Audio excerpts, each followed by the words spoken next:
Let us revise what we have done up till now in this chapter. This is chapter number 8, which is regarding friction. हमने किया क्या था कि in order to solve problems involving dry friction, हमने 3 cases जो है वो consider किए थे. The first case was, if you remember, कल के lecture में हमने discuss किया था कि strictly आपके पास equilibrium जो है वो given हो कि the body would remain in equilibrium. So equilibrium वाले केसेस के लिए आपके पास नंबर ऑफ अननोन्स और नंबर ऑफ इक्वेशंस जो है वो बराबर होती हैं. इसमें जो फ्रिक्शन फोर्स है उसको भी आप एज अ अननोन लेके ट्रीट करते हैं, इक्वेशंस ऑफ इक्विलिब्रियम अप्लाई करते हैं और आपको उस फ्रिक्शन की जो वैल्यू मिलती है उसको आप कंपेयर कर लेते हैं to the maximum static friction force. अगर वो बॉडी इक्विलिब्रियम को मेंटेन रखना चाहती है तो ज़रूरी है कि आपके पास जो फ्रिक्शन इक्विलिब्रियम इक्वेशन से आई है that should be less than और equal to the maximum static friction. अगर ऐसा नहीं है तो फिर वो बॉडी इक्विलिब्रियम में नहीं रहेगी. द सेकंड सिनेरियो वाज कि आपके पास जो इम्पेंडिंग मोशन होता है it occurs at all points of contact. So आपके पास इम्पेंडिंग मोशन जो है वो ऑल पॉइंट ऑफ कॉन्टेक्ट पे होता है. इस केस में क्या होता है कि आपके पास जो नंबर ऑफ इक्वेशंस हैं, नंबर ऑफ अननोन्स जो हैं वो number of equations plus number of available friction equations के बराबर होती हैं. सो जब आप उसको सॉल्व करते हैं आपको जो है वो रिक्वायर्ड सोल्यूशन मिल जाता है. और थर्ड सिनेरियो क्या था कि इम्पेंडिंग मोशन तो आपके पास होता है but impending motion occurs at some points of contact. इसमें आपके पास जो नंबर ऑफ अननोन्स होते हैं वो कम होते हैं, number of equilibrium equations plus frictional equations जो है वो ज़्यादा होती हैं. उस सूरत में फिर हम डिफरेंट सोल्यूशंस जो है वो देख रहे होते थे. अगर आपको याद हो हमने जो एक छोटी सी एग्जांपल इस केस के लिए देखी थी उसमें हमने 2 डिफरेंट सोल्यूशन बल्कि रादर 3 डिफरेंट सोल्यूशन देखे थे और उसके हिसाब से फिर हमने जज किया था कि कौन सा सोल्यूशन जो है वैलिड होगा. उसके बाद फिर हमने लास्ट लेक्चर में एग्जाम्पल 8-1 जो है वो सॉल्व की थी which was strictly regarding the equilibrium problem, यानी फर्स्ट सेट ऑफ प्रॉब्लम से रेलिवेंट थी. आई होप कि all of you remember that example 8-1.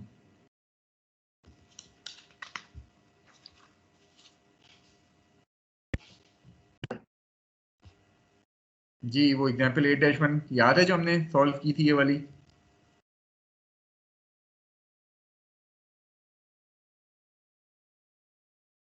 Ji any student who can just give me an answer.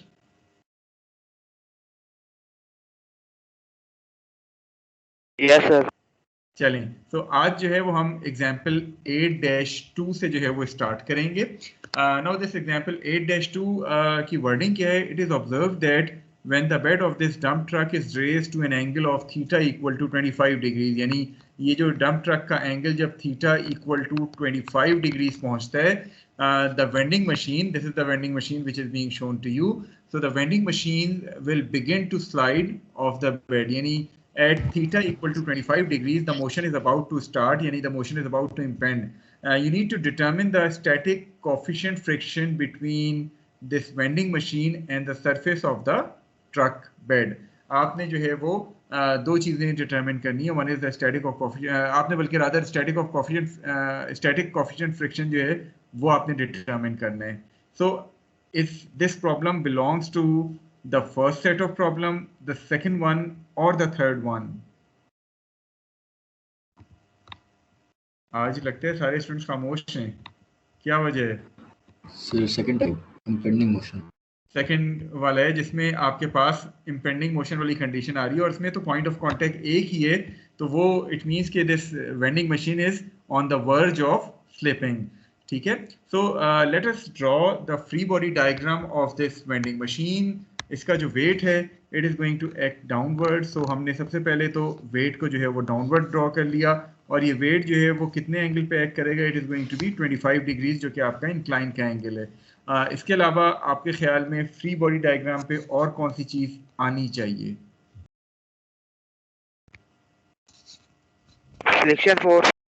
Friction force और normal force, ऐसे ही है? Yes sir.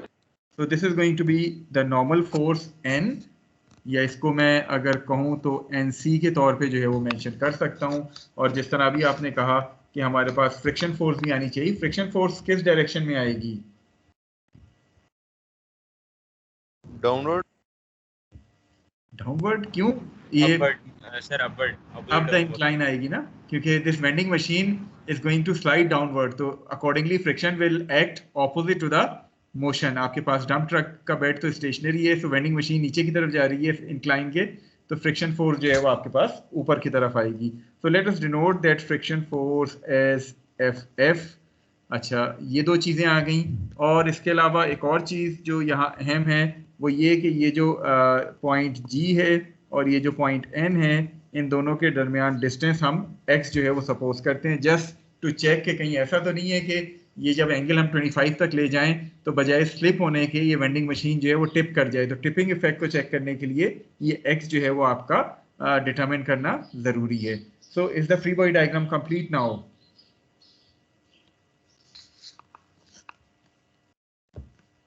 So let us define the two axes as x-axis and y-axis.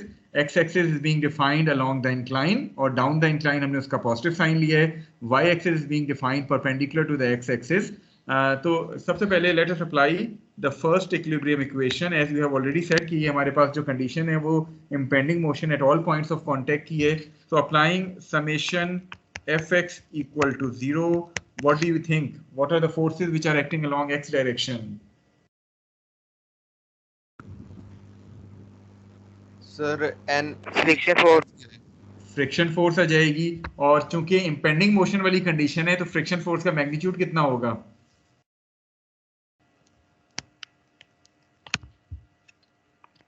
Mu S N C, maximum static friction force के बराबर, isn't it? Yes sir. Okay, positive होगी friction, negative होगी? Negative. Negative. तो negative होगी, हमने इसके साथ negative sign डाल दिया। और कुछ जो आप समेशन एफ एक्स के इक्वेशन में ऐड करना चाहें, वेट का कंपोनेंट आएगा? Yes sir. साइन कंपोनेंट होगा, कॉस कंपोनेंट होगा? Cos component. Are you sure?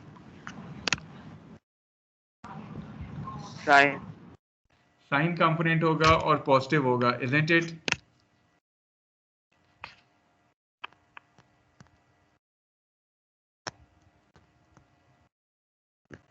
आज मुझे लग रहा है कि कोई इंटरेस्ट कम है लोगों का।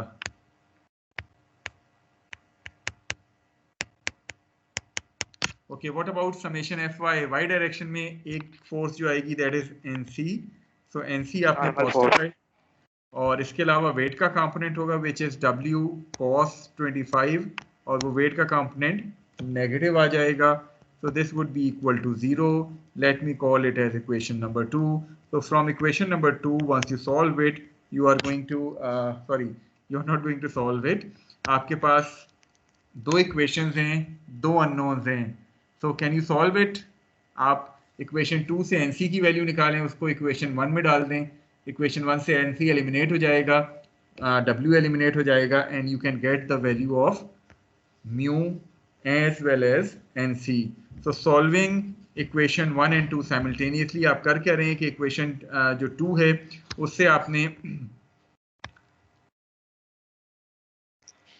NC की वैल्यू निकाली which comes out to be W cos 25, और उस NC की वैल्यू को आपने equation 1 में डाल दिया. Once you solve it, the value of mu would comes out to be 0.466. So this is the coefficient of static friction between the vending machine and the dump truck bed. यहाँ तक clear है हर एक को, या कोई doubt है किसी को? क्लियर है सर। क्लियर है? Okay, once you have found that coefficient of static friction, now the next step is आपने टिपिंग इफेक्ट जो है वो चेक करना है। तो टिपिंग के लिए आप क्या करेंगे? सर वो 1.5 डिस्टेंस में से माइनस करके चेक कर लेंगे। x फाइंड करेंगे, isn't it? Yes sir. तो x कैसे फाइंड करेंगे?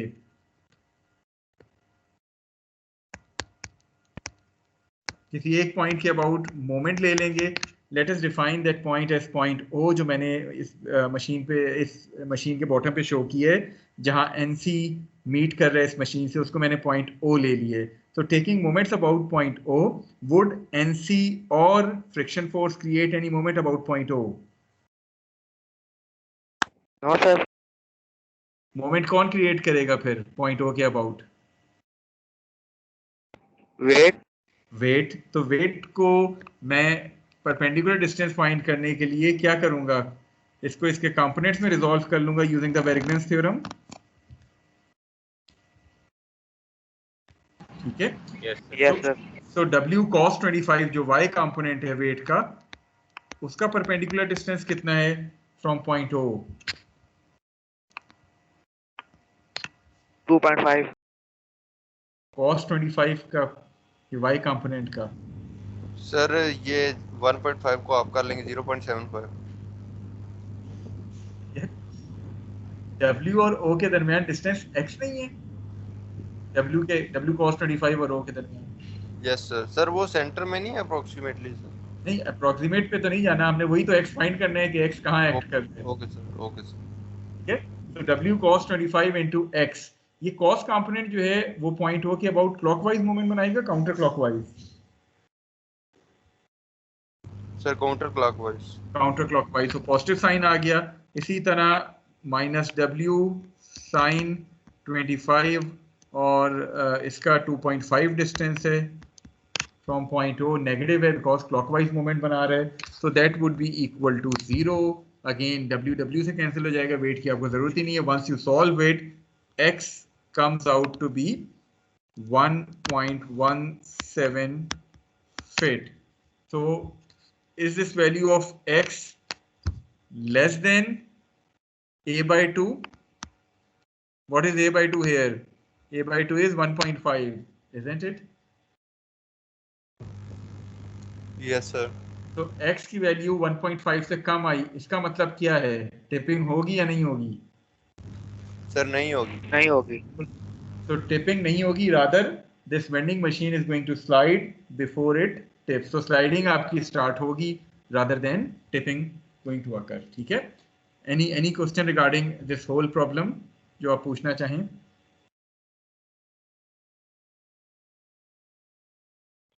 No sir. चलें जी, पूछें। एनसी को अप्लाई किया आप सर, हम थियरी को अप्लाई किया पर आपकी आवाज थोड़ी सी कट गई, काइंडली रिपीट कर देंगे?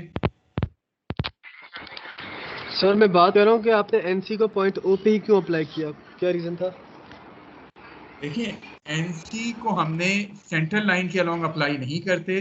मैंने आपको पहले भी कहा था रिजिड बॉडी है, जब पार्टिकल लेके कर रहे होंगे जब तो ये पूरी वेंडिंग मशीन पार्टिकल होगी और हम इसको इसी पॉइंट पे अप्लाई कर सकते हैं। लेकिन जब हम रिजिड बॉडी के तौर पे अप्लाई करते हैं तो एनसी कभी भी सेंटर में एक्ट नहीं करता, क्योंकि अगर सेंटर पे एक्ट करेगा फिर तो जरा सी आप फोर्स लगाएंगे ये टिप कर जाएगा, क्योंकि जो सारी मोमेंट्स हैं वो उसकी टिपिंग की तरफ जा रही होंगी। बेसिकली एनसी ने उसके टिपिंग इफेक्ट को भी बचाना है, दैट्स वाई एनसी थोड़ा सा ऑफसेट होके सेंटर डिस्टेंस से जो है वो एक्ट करता है। अब वो ऑफसेट कितना होगा ये हमने फाइंड किया है इस डिस्टेंस की मदद से। ठीक है, चलें, any other question? Okay, so moving on to the next example, which is 8-3. In this case, we have a uniform 10 kg ladder which rests against the smooth wall at point B, and the end A rests on a rough horizontal plane for which the coefficient of friction is given to you as 0.3. So, आपके पास एक अदद ये ladder है जो दो point से contact में आई हुई है सराउंडिंग के साथ। पॉइंट B के ऊपर ये स्मूथ वॉल के साथ लगी हुई है और पॉइंट A के ऊपर ये एक अदद rough incline rough horizontal plane के साथ रखी हुई है जिसपे कोएफिशिएंट ऑफ फ्रिक्शन आपको 0.3 गिवन है। We need to determine the angle theta of this ladder, कि कितनी एंगल पे ये लैडर पड़ी होगी, as well as the normal reaction force at B if the ladder is on the verge of slipping.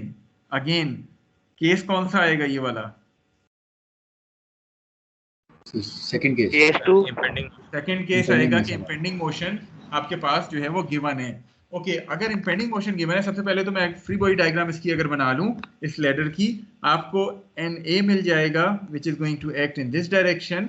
Point A किस direction में slide हो रहा है या स्लाइड कर सकता है? सर लेफ्ट साइड में।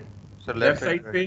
सो अकॉर्डिंगली आपके पास फ्रिक्शन फोर्स जो है वो टुवर्ड्स द राइट आ जाएगी, जिसको यहाँ एफ ए के साथ डिनोट किया गया है।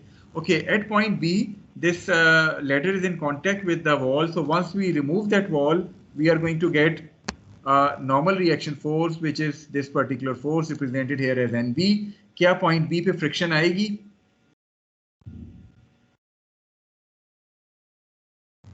नो सर वो स्मूथ सर वॉल से। तो जब आपको ये स्मूथ का वर्ड गिवन हो, स्मूथ से मुराद यही है कि आपकी उस पॉइंट पे फ्रिक्शन इन्वॉल्व नहीं है। Since the wall is smooth, so friction is not going to be involved at point B. It means कि आपके पास इन तीन फोर्सेस के अलावा एक अदद वेट है जो इस लैडर का सेंटर पे एक्ट करेगा, because it is a uniform ladder. So 10 kg इसका मैस है, वेट अकॉर्डिंगली आप इस मैस को g से मल्टीप्लाई कर देंगे, you are going to get the weight. एक आपके पास ये एंगल थीटा है जो कि आपको डिटरमिन करना है कि वर्ज ऑफ स्लाइडिंग के लिए ये थीटा जो है इसकी वैल्यू क्या होनी चाहिए। So how many number of unknowns are involved in this problem, can you identify them?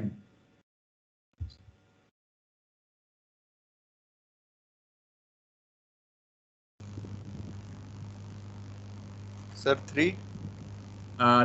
कौन कौन से? सर NB थीटा और sir NA। What about FA? ओ ये सर वो नजर ही नहीं आई। तो आपके पास चार अननोन्स हैं, NA, NB, theta and FA।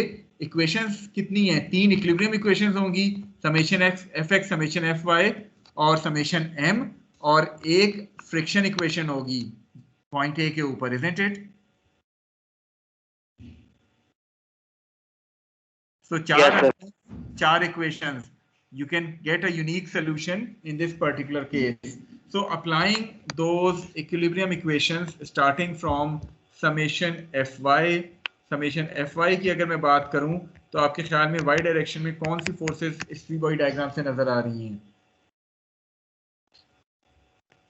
Sir NA आ गया, W आ गया, एनीथिंग एल्स? सर NB का कंपोनेंट आएगा ना सर साइन को? यार NB तो y यानी x एक्सिस के अलॉन्ग नहीं है। सही है सर, वो मैं थीटा देख के। So no other force involved here. So once I solve it, I'm going to get the value of Na to be equal to weight, which is 98.1 Newton. I hope that this thing is clear to all of you. Yes sir. चलें अब जो है वो apply करते हैं second equilibrium equation, summation Fx equal to 0। x direction पे जो मुझे फोर्सेस मिल रही हैं, one is NB towards the negative x axis, इसको मैंने -NB के तौर पे लिख लिया है, प्लस फ्रिक्शन फोर्स Fa जो है वो एक्ट कर रही है, and since point A is on the verge of slipping, so Fa की वैल्यू क्या होनी चाहिए?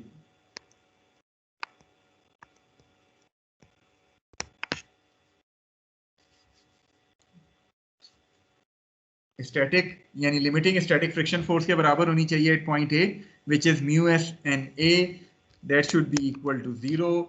Na ऑलरेडी आपने डिटरमिन किया हुआ है, म्यू आपको पता है 0.3, so once you solve it you are going to get the value of NB to be equal to 29.43 newton. I hope कि ये दोनों चीजें क्लियर हैं हर एक को, Na और NB।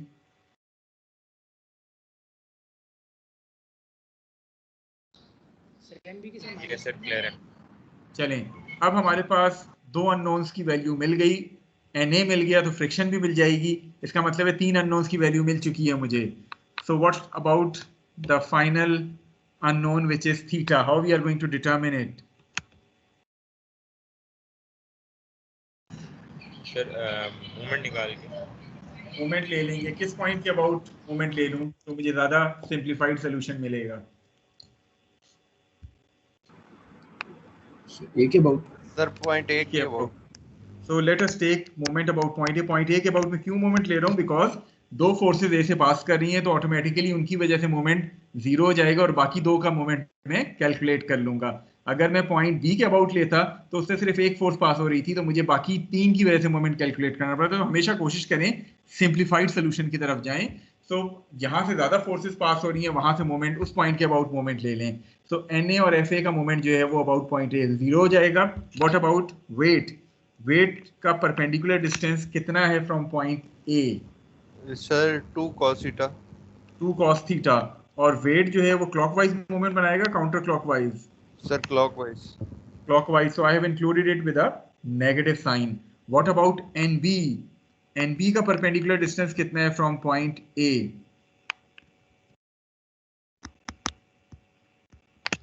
It is 4 sin theta. Yes, sir.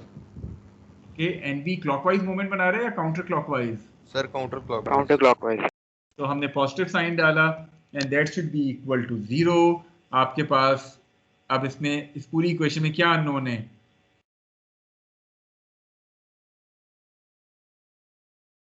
Sir सिर्फ theta. सिर्फ थीटा सर। थीटा अननोन है. तो आप इसको जब सॉल्व करेंगे the value of theta would comes out to be 59.09 degree. So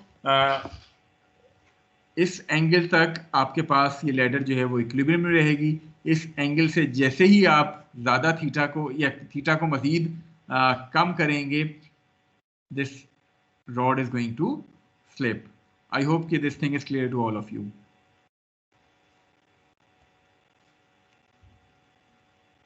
Yes sir, clear. Okay, so let us move to the final problem of today's lecture.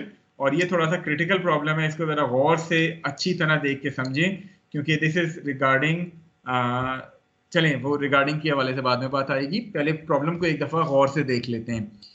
We have a beam which is this beam A B and it is subjected to a distributed loading.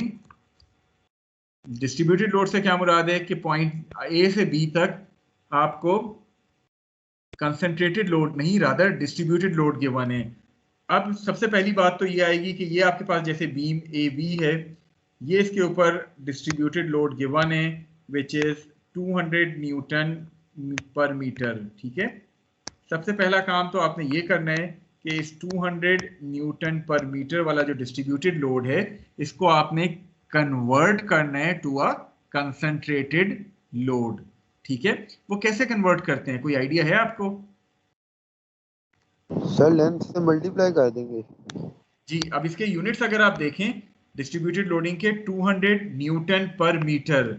सो अगर इस 200 Newton पर metre को मैं इस 4 metre की length से multiply कर दूंगा तो मीटर मीटर से कट हो जाएगा और मेरे पास क्या आ जाएगा, इसके इक्विवेलेंट कंसंट्रेटेड लोड आ जाएगा. सो कंसंट्रेटेड लोड जिसको सपोज मैं एफ आर से डिनोट करता हूँ, उसका मैग्नीट्यूड कितना होगा, 200 मल्टीप्लाई बाय जो बीम की लेंथ है 4. So it is going to be 800 newton का कंसंट्रेटेड लोड आपके पास आ जाएगा. I hope that this point is clear to all of you. Yes sir. ये किस पॉइंट पे कंसंट्रेटेड लोड एक्ट करेगा? सेंटर ऑफ मास पे.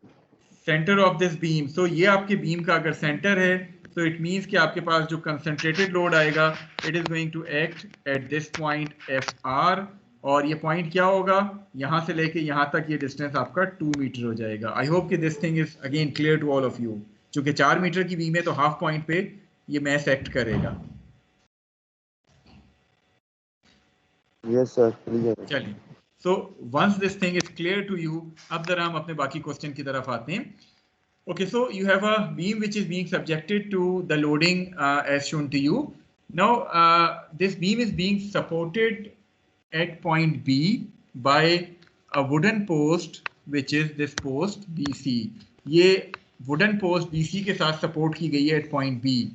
If the coefficients of static friction at point B and C are 0.2 and 0.5 respectively, यानी दोनों points पे coefficient of friction जो है वो डिफरेंट हैं.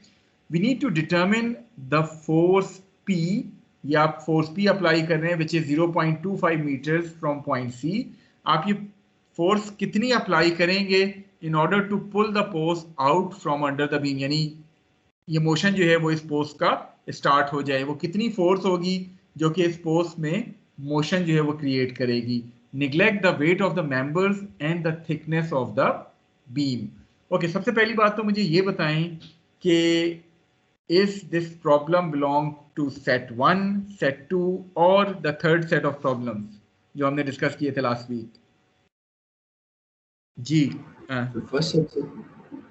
No, it is not equilibrium condition. हमें तो इस पोस्ट को यानी on the verge of slipping के ऊपर लाना है ना, लेकिन वो स्लिपिंग क्या पॉइंट बी पे होगी या सी पे होगी?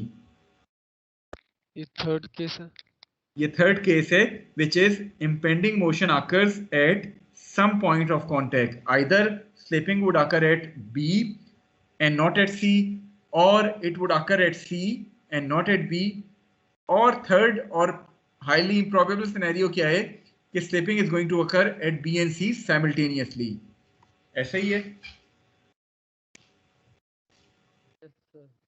ठीक है. सो it is basically the third set of problem जिसमें आपके पास ये जो वुडन पोस्ट है, इट कैन आइदर स्लिप. अब देखें, स्लिप से मुराद ये नहीं है कि आपके पास ये रॉड जो है वो पूरी के पूरी पॉइंट सी के अबाउट नहीं. स्लिपिंग स्टार्ट कहाँ से होगी? क्या पहले पॉइंट सी स्लिप होगा या पहले पॉइंट बी स्लिप होगा? उसके बाद अल्टीमेटली तो ये रॉड पूरे का पूरा मूव करेगा ही, लेकिन स्लिपिंग स्टार्ट कहाँ से होगी? Either it is going to start at C, और it is going to start at B, और it is going to start simultaneously at point B and C. तो ये तीन कंडीशन, ये तीन सिनेरियोज आपके पास हैं. आई होप ये तीनों सिनेरियोज आपको समझ आ गए जो मैं कहना चाह रहा हूँ. Yes sir. आपकी कॉमन सेंस क्या कहती है? सर पॉइंट सी से पहले होगी सर, क्योंकि अच्छा, उसका वो डिस्टेंस कम उसका है. लॉजिक क्या है? सर उसका डिस्टेंस कम है और उधर ज्यादा सर फोर्स लगेगी बजाय कि दूसरे पॉइंट. तो एज पर माय अंडरस्टैंडिंग आपका ये पॉइंट बिल्कुल वैलिड है. आपकी कॉमन सेंस बिल्कुल सही कह रही है कि होगा क्या कि जब आप P की फोर्स लगा रहे हैं और वो फोर्स पॉइंट C के करीब है, तो देयर इज हाई पॉसिबिलिटी कि स्लिपिंग जो है D के अबाउट मोमेंट होगा at point C rather than point B. लेकिन कोएफिशिएंट ऑफ फ्रिक्शंस को भी हमने नजर में रखना है. तो हम करेंगे क्या कि पहले हम अपनी, ऑल्दो अगर हम बुक के सोल्यूशन को देखें तो वो सिनेरियो यानी स्लिपिंग एट C को ही डील करता है. सिर्फ आपको समझाने के लिए इस पर्टिकुलर केस में मैं करूंगा क्या कि मैं गलत सिनेरियो से शुरू करूंगा, अपने कॉमन सेंस के ऑपोजिट जाऊंगा. मैं कहूंगा कि लेट अस सपोज कि स्लिपिंग बी पे पहले स्टार्ट होती है. उस सोल्यूशन को देखूंगा कि क्या वो मेरे पास एक वैलिड सोल्यूशन देगा या नहीं. अगर नहीं देगा तो फिर मैं सी वाली स्लिपिंग को जो है वो डिस्कस करूंगा. सो कॉमन सेंस के मैं ऑपोजिट सिर्फ इसलिए जा रहा हूँ कि आपको एक दफा वो गलत सोल्यूशन भी समझ आ जाए, ताकि आप बाकी किसी प्रॉब्लम में, यहाँ तो आपके कॉमन सेंस बता रही थी, अगर नहीं भी बता रही हो तो आप बाकी प्रॉब्लम्स को कैसे टैकल करेंगे. Is this point clear to all of you? Yes sir. चलें, अब उसमें सबसे पहले तो मुझे, इफ यू रिमेंबर, जब मैं पोस्ट की फ्री बॉडी डायग्राम बनाऊंगा तो उसमें चूंकि पोस्ट बीम के साथ लगी हुई है, मुझे बीम का जो नॉर्मल रिएक्शन इस पोस्ट के ऊपर आ रहा है उसको देखना पड़ेगा. सो फर्स्ट ऑफ ऑल उस नॉर्मल रिएक्शन फाइंड करने के लिए मैं ये बीम की फ्री बॉडी डायग्राम बनाता हूँ. सो बीम की जब मैं फ्री बॉडी डायग्राम बनाऊंगा, और इससे पहले अभी हमने डिस्कस किया था कि इसके ऊपर वो concentrated load, equivalent concentrated load FR जो है वो 800 न्यूटन का एक्ट करेगा at a distance of 2 metres. A के ऊपर पिन कनेक्शन है, आपके पास AX आएगा और आपके पास AY आ जाएगा. पॉइंट बी के ऊपर ये पोस्ट के साथ कनेक्टेड है. सो पोस्ट को जब आप रिमूव करेंगे तो you are going to get a normal reaction NB at this point. ऐसा ही है जी, यही फ्री बॉडी डायग्राम होगी बीम की. Yes sir. Okay, so how you are going to Yes, find sir. The value of NB? You are going to take moments about point sir A. Point A. Okay, so once you are taking moments about point A, NB into 4 minus 800 into 2 should be equal to 0. So this will give you the value of NB to be equal to 400 Newton. ठीक है, यहाँ तक clear है रेक को? Yes sir. Okay, so yes sir. Free body diagram बना के NB की वैल्यू फाइंड कर ली. Now let us draw the free body diagram of this post. थोड़ा सा अब इसको गौर से देखने हैं आपने, क्योंकि इसी के ऊपर फिर बाद में हमने वो सारे सिनेरियोज जो है वो अप्लाई करने हैं. So in order to draw the free body diagram of this post, आपके पास एक अदद फोर्स है जो इस पोस्ट पे अप्लाई हो रही है, which is this force P, an unknown force. ये आपके पास पॉइंट B है, ये आपके पास पॉइंट C है. तो मैं इसको B और C के तौर पे मार्क कर लेता हूँ. Okay, what about point C? इसके ऊपर कौन कौन सी फोर्सेस आपको नजर आनी चाहिए? सर एक परपेंडिकुलर फोर्स है. ओके, तो आपके पास ये NC आ गई पॉइंट C के ऊपर, जो कि ग्राउंड का रिएक्शन है पोस्ट के ऊपर. इसी तरह पॉइंट B के ऊपर आपके पास बीम लगी हुई है. बीम आपने हटाई तो बीम का रिएक्शन आ जाएगा, जो कि ऑलरेडी आपने फाइंड किया in the form of NB. यहां तक भी क्लियर है सबको? Yes sir. चलें, इसके अलावा क्या कुछ आना चाहिए फ्री बॉडी डायग्राम पे? कोई चीज हम मिस कर रहे हैं जो अहम है सबसे? सर डिस्टेंस सर वो जो 0.75 और 0.2। चलें, वो डिस्टेंस तो मेंशन हो ही जाएगा, वो यहाँ आपको गिवन है। कोई फोर्स तो नहीं मिस कर गए हम? What about friction? Yes sir. ठीक है। सो आप जब P को पुल कर रहे हैं towards the right, point B और C की टेंडेंसी किस तरफ मोशन करने की है? जब सर राइट साइड पे। राइट साइड पे। सो अकॉर्डिंगली आपके पास फ्रिक्शनल फोर्सेस जो हैं वो दोनों के दोनों लेफ्ट साइड पे आ जाएंगी, isn't it?